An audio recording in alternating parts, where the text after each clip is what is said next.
So we're in your U.S. history. We're in chapter 5, and we got to the Boston Tea Party. So now we're going to center in America's uprisal about all these taxes. But now things are situated in this small city of colonists in Boston, Massachusetts. So what happens? What is the Boston Tea Party? Well, let's find out. In 1773, the Parliament in Great Britain, England, their blunder was actually they wanted to help this company called the British East India Company.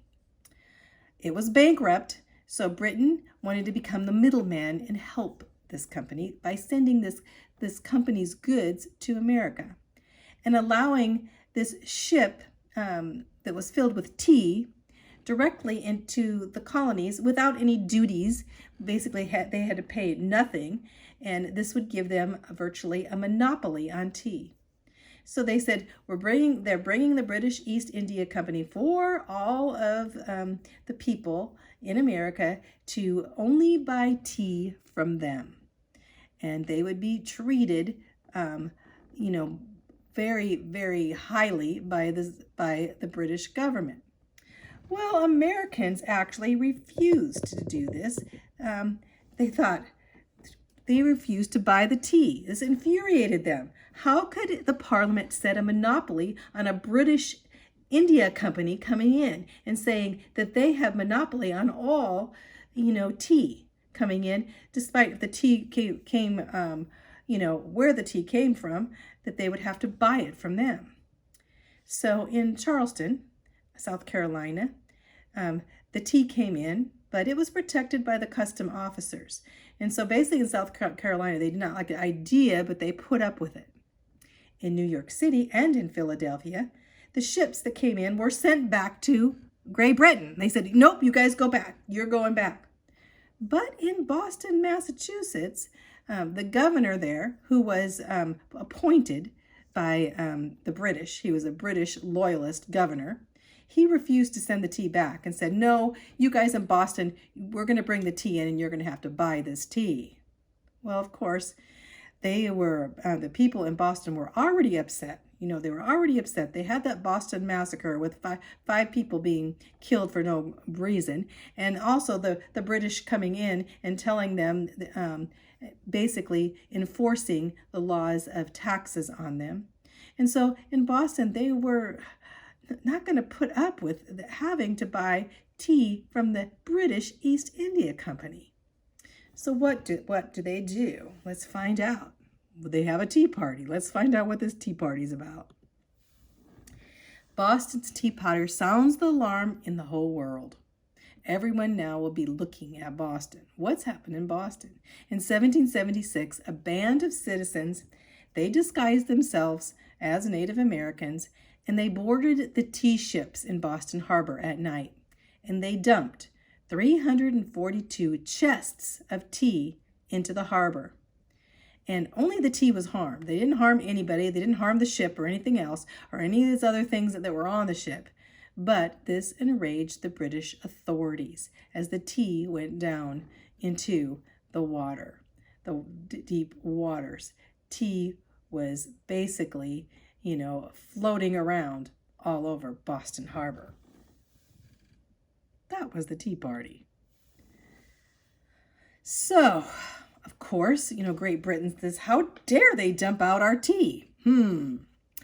So, basically, now the Parliament was going to enforce what they called the Intolerable Acts to punish who? Massachusetts. Here's the colony of Massachusetts. Right here is Boston. In particular, they were focused on punishing Bostonians, those people in Boston. To set an example to keep all the colonies in line in subjection to the Parliament, they passed what they called corrosive laws, or laws to punish Massachusetts. They were called Intolerable Acts. So what were these intolerable acts? These acts to Boston. What did the Bostonians had to do now? Now, only a few of the citizens were involved in dumping all this tea, right? but now all of Boston had to toe the line. So the first act was the Boston Port Bill. And this bill closed the Boston Harbor until the East India Company was reimbursed for their tea. So they said Boston Harbor would be closed. No other ships could come in. Now they would enforce this by sending troops. So the next, number 2, the Administration of Justice Act, another intolerable act, guaranteed them to be accused and tried in Great Britain. So they wanted to know who dumped this tea, and we're going to take them and try them in Great Britain. So make sure that they are punished. So their trials were not going to be in America, and America's not going to handle their trials. They have to have the British handle their trials. That's another intolerable act. The Massachusetts Government Act, they said, would severely limit self-government and gave broader powers to the royal appointed governor. Remember the governor there, he is appointed by the king and by the parliament. He is not an American citizen there, and he's governing them. And so now they said, we're going to have a limited government. Boston cannot govern itself at all, and we're going to give all the powers to the governor, who is going to be picked by us, picked by Great Britain. Another intolerable act. Then the Quartering Act. What is that? Well, quartering means to take care of the British troops and house them. So the British troops would have to be housed and fed and occupied by the dwellings of the colonists' homes. So at your home, can you imagine at your home, and in came the soldiers, and they said, you guys need to feed these soldiers, you need to take care of these soldiers, they need to sleep, give up your beds, give up everything, so that you take care of these soldiers in your homes. Of course, that's very intolerable. This is our home.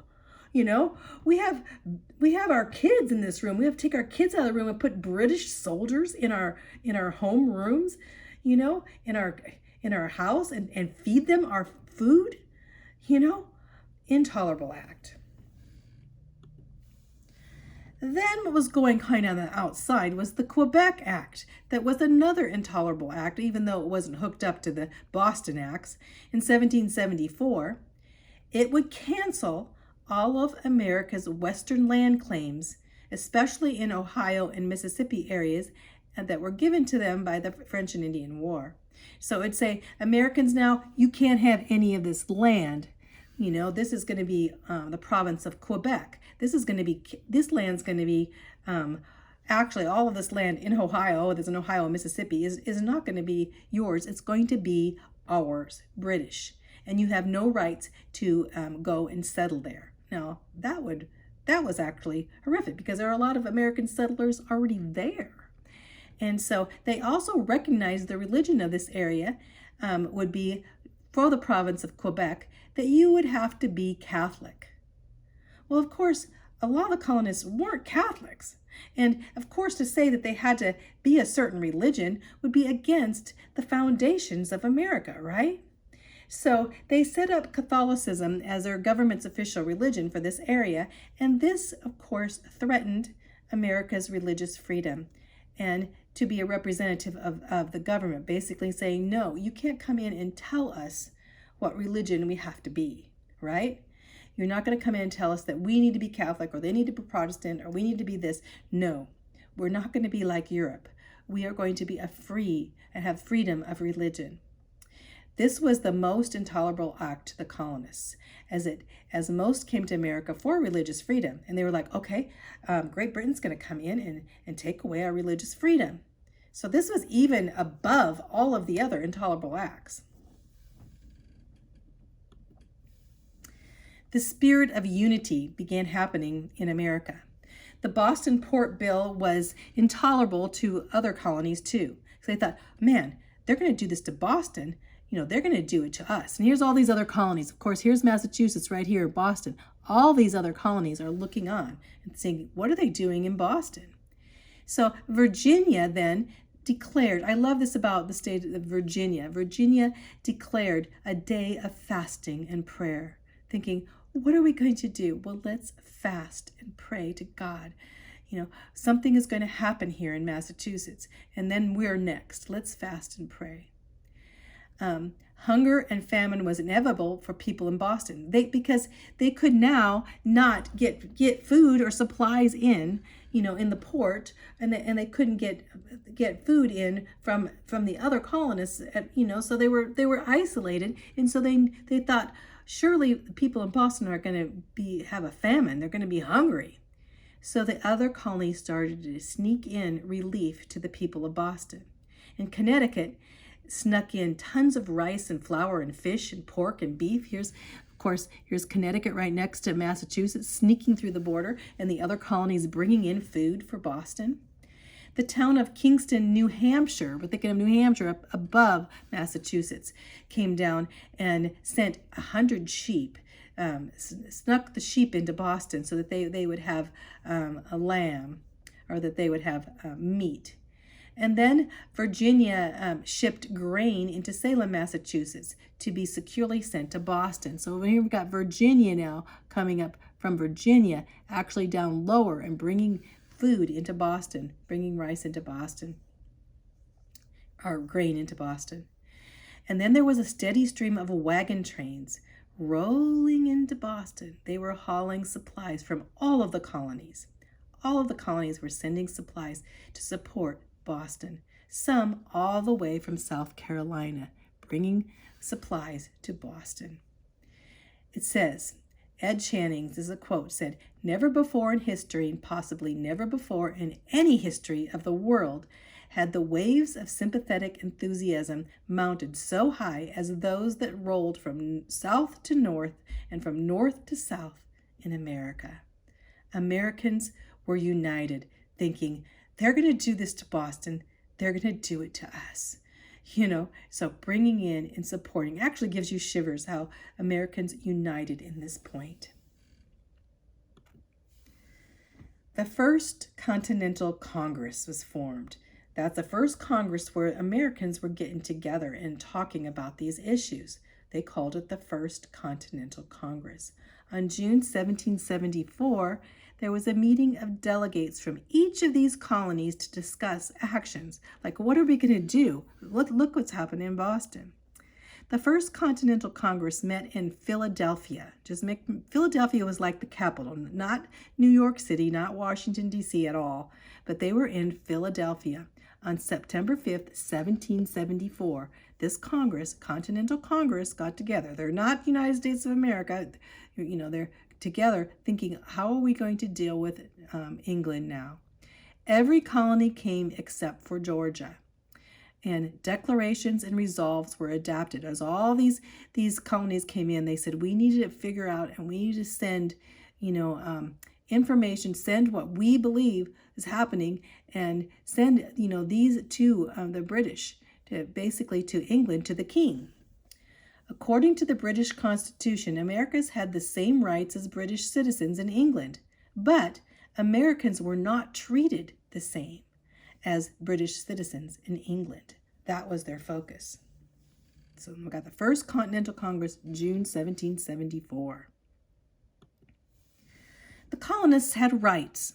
First of all, they said they had the rights entitled life, liberty, and land, property rights. These were never disposed or ceded to any sovereign power without their consent, saying, you can't come over and take our right to life, liberty, and our property. Americans' ancestors were entitled to all the rights and freedoms and liberties and immunities of free and natural-born subjects in England. We have the rights that English people have. We have the same rights and immunities, and we are not to be treated differently. By no means did they forfeit or surrender any of these rights as becoming America. When America came in, we did not surrender our rights in America or in England. The foundation of English liberty and of all free government is a right of the people to participate in their legislative council. We have a right to be represented in legislative. And when you're making laws for us, we need to be represented in the making of these laws. And they were entitled to this free power of legislating and provincial legislators. Basically, we are entitled to be part of this process. And number 5, it recognized the authority of the king but rejected the Parliament's power. Again, saying, Parliament, you have no power over us. Our charter is with the King of Great Britain, not you. So this is the First Continental Congress. And it says the Congress approved an association to stop all trade with England now if they didn't. And the pleas of the colonists then in England were refused. You're going to find out. The reactions to the Continental Congress, the Continental Congress in America. We have Edmund Burke. Edmund Burke was in the Parliament. He really supported America. He was an Irishman, and he would talk to the Parliament and say, you need to treat Americans fairly. So he's one of the good guys for America. He said the only thing necessary, the triumph of evil, is good men to do nothing, saying we need to do something. We need to do something with what's going on in America. So the boycotts, okay, so the Continental Congress organized the stiffer boycotts of British goods, saying we're not going to buy British things then. We're going to prohibit importation and consumption of goods that Great Britain's sending us. And we're going to ban the exportation to the British Empire. So we basically saying we're not going to because you're doing this, we are not going to buy your goods, and we're going to ban exports to go to you. The reactions in England seemed trivial for a while, like basically what happened is England and the king and stuff just said, oh, well, so what? They'll get over it, that kind of stuff. And then Edmund Burke, in fact, tried to persuade the Parliament to take wise counsel of action to prevent war. He said, if you keep doing this, we'll have a war with America on our hands. But, of course, Parliament and the king did not listen. So Lord North, that's, he's the prime minister. They have a prime minister, then they have a king. The prime minister and King George III and Lord North were determined to rule as they pleased, and by force if it's necessary, basically saying, hey, you have no right to say anything, getting some Continental Congress together. We're not listening to you. We're going to rule as we please with you. King George even said, if blows must decide whether they are subject to Great Britain or independent of it, he said, maybe we'll have to fight them. If blows are to decide this, so be it. Not what America wanted to hear. A king saying, if they don't do what we tell them to do, we will blow them apart. Not a good thing. Here's Edmund Burke down here. Here's Lord North. He's getting older and fatter. Remember, we had a young picture of him. And here's, of course, the King George III. Both of them very proudly saying, we'll go in and make sure Americans toe the road for us. We can do whatever we want. Patrick Henry, member of in Virginia, Patrick Henry stood up at his challenge. He's like, what is going on? As you can see him, he's a very, very flamboyant speaker.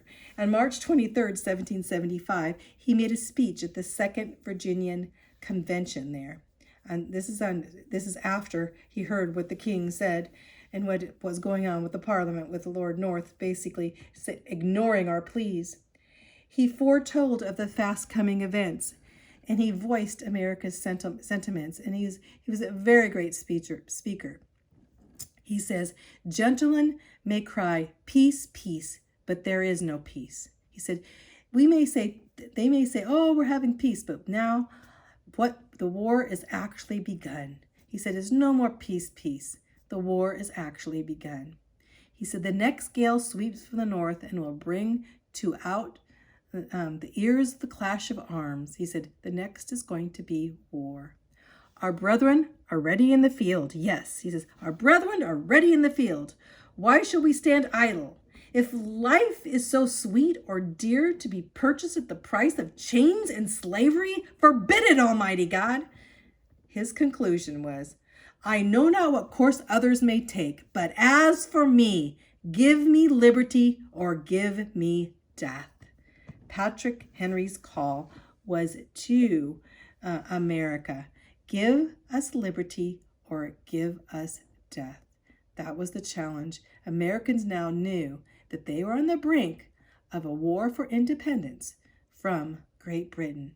So what how could they go about this? What would happen next? So we're going to go into the next chapter on that.